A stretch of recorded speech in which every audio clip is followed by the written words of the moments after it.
तुम भी कौरव वंशी हो, हम भी कौरव वंशी हैं, दोनों राज करें, मिल बांट के खाएं, मिल बांट के रहें। तुम बड़ा हिस्सा ले लो, हमें छोटा दे दो, लेकिन मिल बांट के रहो।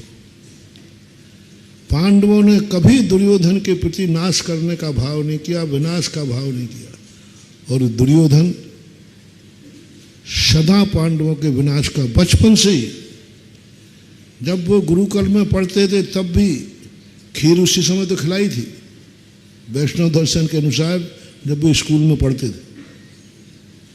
जब देखो, जब लाक्षागृह में जलाया, बनवा दिया, विनाश, लो महानुभाव, मोटिवेशन।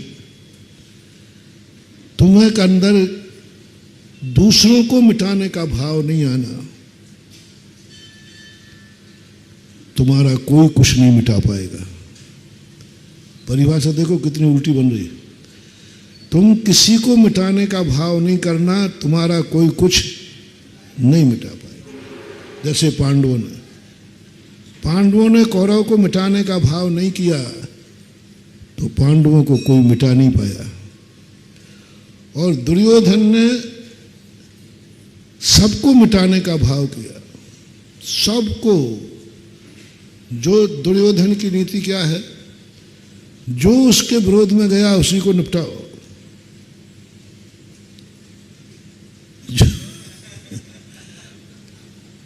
पांडवों की नीति है, जो विरोध में जाए उसको मिलाओ,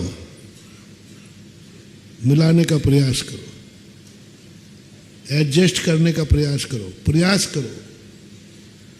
मिलाओ, क्योंकि वो हमारा विरोधी है, दुश्मन है, उससे मैत्री का भाव आ जाए।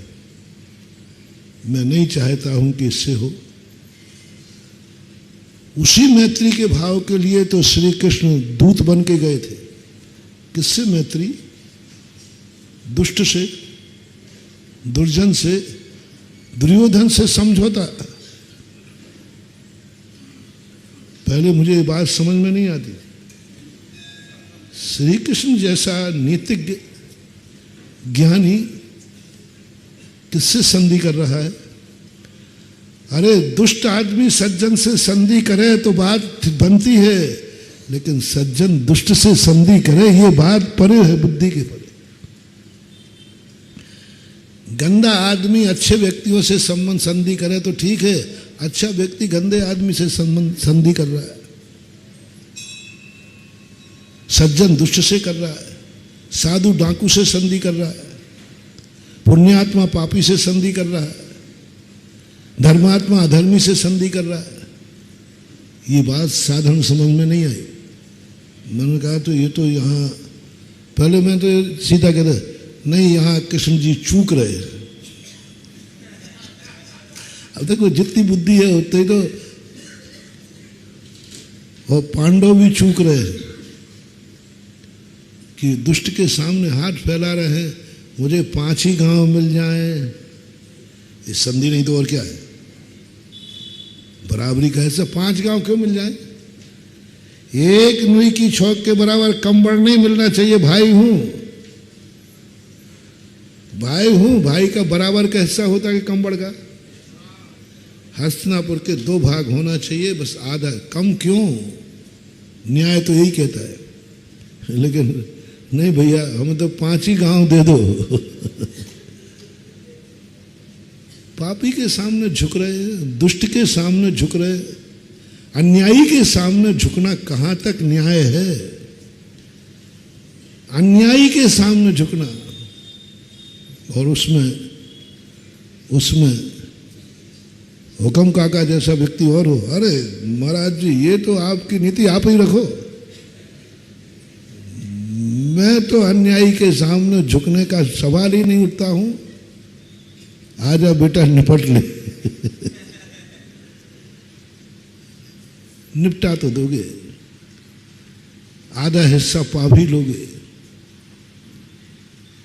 आधा हिस्सा पा भी लोगे, निपटा भी दोगे, सब कर लोगे।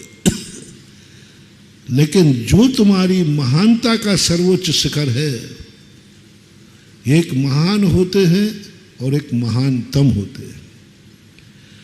अपना बराबर का हिस्सा लेना ये महानता हो सकती है, ये न्याय हो सकता है। यूं मानो अपना अधिकार लेना न्याय हो सकता है, लेकिन महानता नहीं हो सकती। अपना अधिकार लेना न्याय है, मैं इसको अन्याय नहीं कहूँगा। अपना अधिकार लेना न्याय है, अपना हिस्सा लेना न्याय है।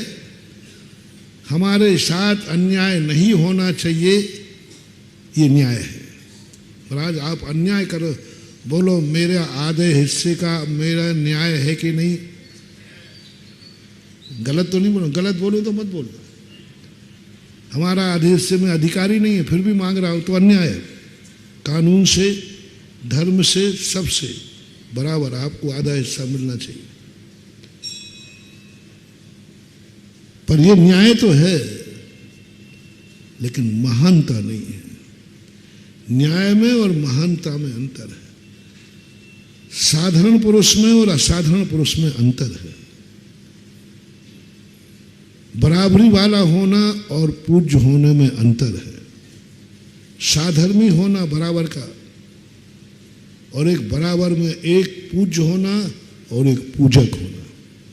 आराध्य आराधक भाव, पूज्य पूजक भाव, आदरणीय भाव। जहां जहां तुम्हें न्याय चाहिए है, वहां वहां तुम्हारे में बराबरी का भाव बनेगा।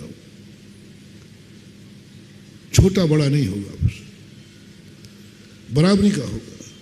मित्र होगा, भाई होगा, जो कुछ भी है, पर उसमें छोटे बड़े की कल्पना मत करना। तुम कितने बड़े हो, यदि तुमने न्याय मांगा है, अन्याय की चर्चा नहीं कर रहा हूं। यदि तुमने न्याय मांगा है कि न्याय क्या है, आधा हिस्सा। न्याय क्या है, हमारा अधिकार मिलना चाहिए। कानून भी आपके पक्ष में है और कानून आपको आधा हिस्सा दिलाएगा, क्योंकि आप न्याय में हैं। लेकिन यदि आप न्याय पे हैं तो आप कभी महान नहीं बन सकते, बड़े नहीं बन सकते, आदरणीय नहीं बन सकते, पूजनीय नहीं बन सकते, वंदनीय नहीं बन सकते, उच्च आसन पर नहीं बैठ सकते। आपका आसन ऊंचा नहीं रहेगा, पर आप सबके बराबर बैठिए। आपका सोच सबके बराबर का है, क्योंकि आप न्यायप्रिय हैं। क्योंकि आप न्यायप्रिय हैं, तो न्यायप्रिय का सिंहासन ऊंचा नहीं हो सकता।